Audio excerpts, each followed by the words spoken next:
కావలి MLA Kavya కృష్ణారెడ్డిని హత్య చేయాలనే ఉద్దేశంతోనే అన్నవరం క్వారీ వద్ద రీకీ చేశారని డీఎస్పీ శ్రీధర్ వెల్లడించారు. ఈ ఘటనలో వేణు, వినోద్, శ్రావణ్ కుమార్, రాజేష్తో పాటు మాజీ ఎమ్మెల్యే ప్రతాప్ కుమార్ రెడ్డిపై కేసు నమోదు చేశామని చెప్పారు. వేణు, వినోద్ను అరెస్టు చేయగా మాజీ ఎమ్మెల్యేతో పాటు మరో ఇద్దరు పరారీలో ఉన్నారని డీఎస్పీ తెలిపారు. త్వరలోనే వారిని అరెస్టు చేస్తామన్నారు.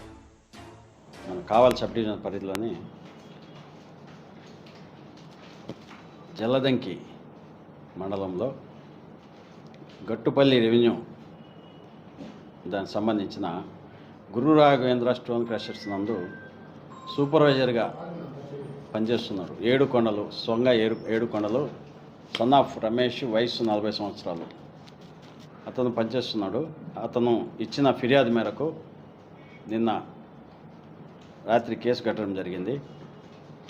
అతను ఇచ్చిన ఫిర్యాదులోని కంటెంట్స్ ఏమంటే, నిన్న మధ్యాహ్నం 11:45 గంటలకి కావలి ఎక్స్ఎమ్మెల్యే ఆదేశాల మేరకు 4 ముద్దాయిలు ఇస్సారపు వేణు, గోళ్ళకు వినోద్ కుమార్, దామెర్ల శ్రావణ్ కుమార్, ఆత్మకూరు రాజేష్, వీళ్ళు 4 కూడా మన కావలి ఎమ్మెల్యే దగ్గుమాటి వెంకట కృష్ణారెడ్డి గారిని వాళ్ళ క్వారీ దగ్గరికి వెళ్ళి అక్కడ ఆయన వస్తారనే సమాచారంతో అతని మీద అటాక్ చేయాలనే ఉద్దేశంతో అక్కడికి వెళ్ళినట్టు, అక్కడంతా కూడా ఫొటోస్ అవి తీస్తూ ఉన్నట్టు ఈ సమాచారం డ్రోన్ ద్వారా ఆయన రాకని గమనించాలని చెప్పేసి డ్రోన్ కూడా ఎగరవేసి డ్రోన్ ద్వారా ఎవరు వస్తున్నారు, ఎవరు పోతున్నారు అంతా చూస్తా ఈ 4 ముద్దాయిలు కూడా వెయిట్ చేస్తూ ఉన్నారు ముందస్తు ప్రణాళికతో. ఆ టైంలో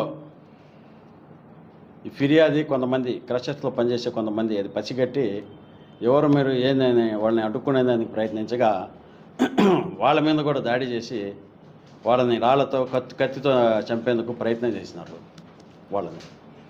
అది కుదరకపోయే కొందుకు వాళ్ళ స్టోన్ క్రషర్స్ నుంచి ఎక్కువ మంది వచ్చే కొందుకి 4 కూడా భయపడి పారిపోయారు. కావలి ఎమ్మెల్యే గారు అక్కడికి వస్తారు. అతన్ని అడ్డు తొలగించుకోవాలనే ఉద్దేశంతో ఈ 4 ముద్దాయిలు అక్కడ వేచి ఉన్నట్టుగా, A5 ముద్దాయి వీళ్ళని పంపించినట్టుగా ఫిర్యాదు చేయడం జరిగింది. ఆ ఫిర్యాదు మేరకు జలదంకి పోలీస్ స్టేషన్లో నిన్న కేసు నమోదు చేయడం జరిగింది. ఈ క్రమంలో ఈరోజు ఉదయం 10 గంటలప్పుడు ఈ కేసులో ముద్దాయిలు ఇద్దరిని జమ్మలపాలెం సెంటర్, జలదంకి మండలం జమ్మలపాలెం సెంటర్ వద్ద Issarapu Venu son of late Jayaramayya 34 years, Golla Vinod Kumar son of Venkateswarlu వయసు 30 సంవత్సరాలు, వీళ్ళిద్దరిని కూడా అరెస్ట్ చేయడం జరిగింది. అరెస్ట్ చేసి ఇప్పుడు రిమాండ్కి పంపడం జరుగుతుంది. మిగతా ముద్దాయిల కోసం కూడా అరెస్ట్ చేసేందుకు స్పెషల్ టీములు ఏర్పాటు చేసి వాళ్ళని త్వరగా అరెస్ట్ చేయాలనే ఉద్దేశంతో వాళ్ళందరూ కూడా మా స్పెషల్ టీములు బయట తిరుగుతున్నాయి. కాబట్టి అరెస్ట్ చేసి రిమాండ్ చేయడం జరుగుతుంది. ఈ విధంగా ప్రజాప్రతినిధులకు సంబంధించిన ఆస్తుల మీద కానీ, ఇళ్ల మీద కానీ వాళ్ళని ఫిజికల్గా అటాక్ చేయాలనే కానీ ఇట్లాంటి ఉద్దేశాలు ఉండి ఎవరైనా ప్రయత్నించినా చేసినా కూడా చాలా చట్టపరంగా చాలా తీవ్రమైన చర్యలు తీసుకోవడం జరుగుతుంది. శ్రీధర్, DSP కావాలి.